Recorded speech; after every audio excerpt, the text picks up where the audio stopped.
Henry, bienvenido, gracias por acompañarnos. Muy buenas tardes, Irán, a ti, a todo Colombia y, por supuesto, a todo Latinoamérica.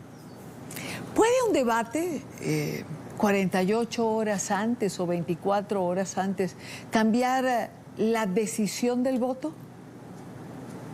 No, mire, yo lo voy a responder con esta certeza porque creo que la experiencia que he tenido en varias contiendas electorales a lo largo del continente, de los Estados Unidos, etcétera, los debates suelen o pueden tener un efecto posterior en los 5 o 7 días, pero faltando 48 horas, 72 horas a la elección, su nivel de incidencia sería muy corta en el tipo de cambio. Ahora, cierto está que estamos en unas elecciones en Colombia donde estamos muy pegaditos, ¿no? Donde tenemos ya, digamos, sí, no podemos dar cifras, pero parece ser una contienda muy pegada, con lo cual ciertamente el debate o cualquier acción de alguno de los candidatos podría generar este push hacia adelante o ese bajón hacia atrás para poder ganar o perder las elecciones. Quizás esa era la importancia del debate electoral, pero creo yo que al final del camino, ya a estas alturas, la decisión de la ciudadanía está bastante marcada y probablemente las últimas horas van a solamente servir para reafirmar las decisiones, que en algunos casos será, como se dice, a regañadientes o muy reflexivas para otros, pero creo que las tendencias se van a ir definiendo en la línea como estamos viendo, se ha venido decidiendo, o mejor dicho, los números han venido dándonos en los últimos días. ¿Quién o qué incide en ese porcentaje, digamos que rondaba el 8% de no sabe, no responde, ese porcentaje de indecisos que finalmente inclina la balanza? Sí, en Latinoamérica en general y en Colombia en especial, que he estado siguiendo siempre de cerca las elecciones, el factor miedo termina siendo un componente muy importante en el proceso del voto. Ambas campañas están jugando con ese factor miedo, cada una con distinta, por decirlo así, con una distinta perspectiva. Y el factor miedo es, en efecto, un valor emocional que juega mucho en el último rush de la campaña, sí, en el sentido de que así funciona el marketing en todo el mundo. Casi, voy a poner un ejemplo bastante superfluo, pero casi todas las campañas de las farmacéuticas o de las que venden medicinas empiezan a generar primero el miedo de tener la enfermedad. Lo mismo ocurre en el marketing político, donde de alguna otra forma los antídotos que dan las campañas es para poder matar la enfermedad que podría dar el otro.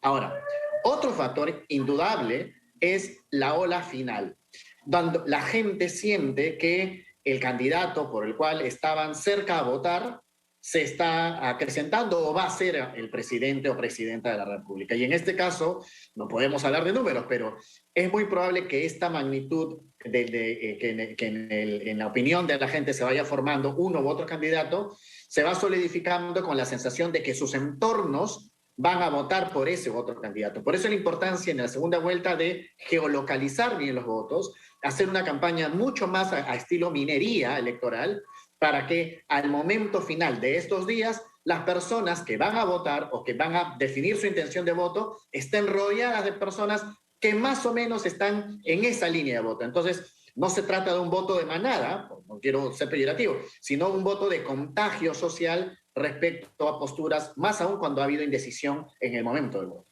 Claro, claro. Henry, a su juicio, ¿por qué no lograron distanciarse estos candidatos?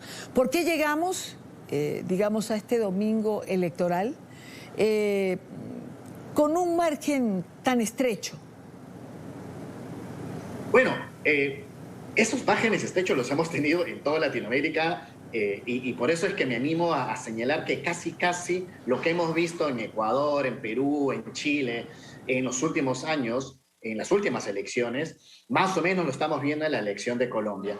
Creo que ambos candidatos han entrado en una zona de mucho nerviosismo, donde las campañas quizás no han querido hacer ese juego de más, ese paso de más, que quizás los pudo haber llevado a consolidar o en sus temores quizás hubiera generado alguna suerte de aletargamiento de la emocionalidad del voto. Entonces, cuando hay mucho nerviosismo y el tiempo es muy corto ambos candidatos han estado más bien en medio de acusaciones o escándalos que salieron para poder minar sus candidaturas. Entonces, si nos damos cuenta, creo que el espectro de la elección se ha ido más hacia la polarización de el otro es más malo o el otro es menos malo que el otro, pero no hemos tenido la oportunidad de poder ver un candidato que realmente reestructure la campaña directa hacia el triunfo.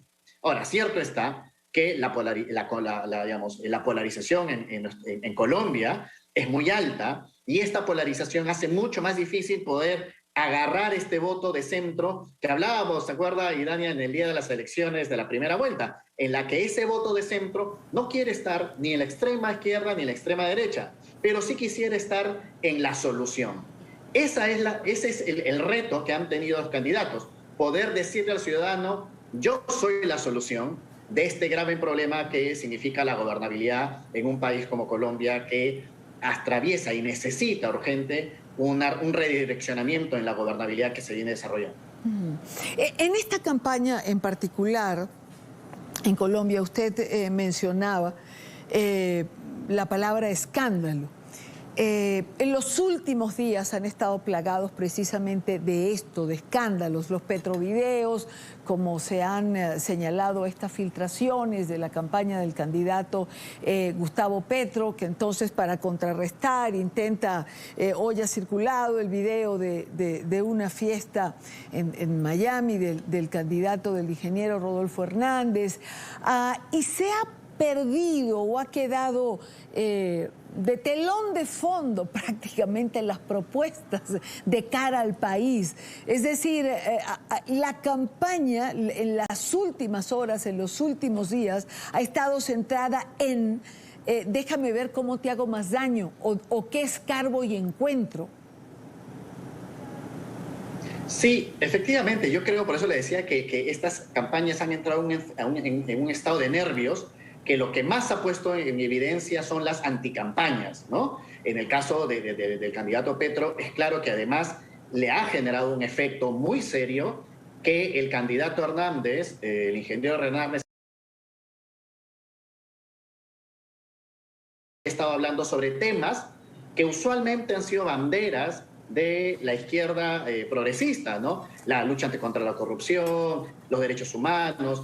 Y entonces, cuando un candidato como Petro sale y dice, no hagan caso a quienes están hablando de corrupción, porque nosotros somos los que luchamos con la corrupción, en el fondo, el entre líneas, es que realmente le está quitando por lo menos cierta atención de la ciudadanía. Y sí hay preocupación en la campaña de Gustavo Petro por lo que pudiera haber estado capitalizando el candidato Hernández. Pero ciertamente, Dania, como usted lo ha mencionado, estas situaciones de escándalos y de situaciones que han querido, por decirlo así, de disminuir la capacidad o la imagen de liderazgo de ambos candidatos, han entretenido a la ciudadanía y no ha podido quizás gozar de una campaña de energía ganadora, de fuerza, sino más bien ambas campañas entraron más en la defensiva. Claro. También se puede ganar a la defensiva, no lo digo que no, pero creo que ha faltado ese toque todavía de efusividad y de fuerza y de emocionalidad de triunfo, que es lo que normalmente también ayuda en los procesos, sobre todo en los días finales previos a las elecciones.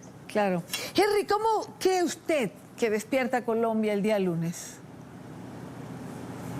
A ver, yo espero y tengo la esperanza y la confianza que Colombia despierte con la oportunidad de mirar hacia adelante, pero mirar hacia adelante no solamente en el término de la palabra del futuro, sino con la capacidad de que pueda unificarse la sociedad y dejar atrás quizás ideologías, pensamientos que le han hecho daño al país, pero que a estas alturas no generan perspectiva ni desarrollo.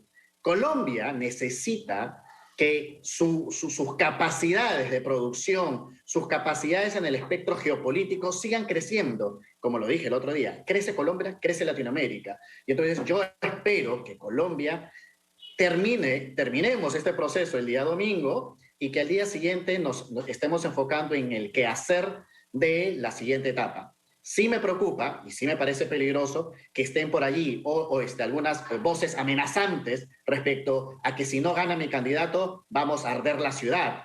Eso, creo yo, poco favor le hace a fuerzas democráticas o que se hacen decir democráticas, pero que en el fondo comienzan a mostrar su claro apego a la anarquía o a la búsqueda de la violencia para poder generar atención o poder obligar a la gente a votar de una u otra forma. Claro.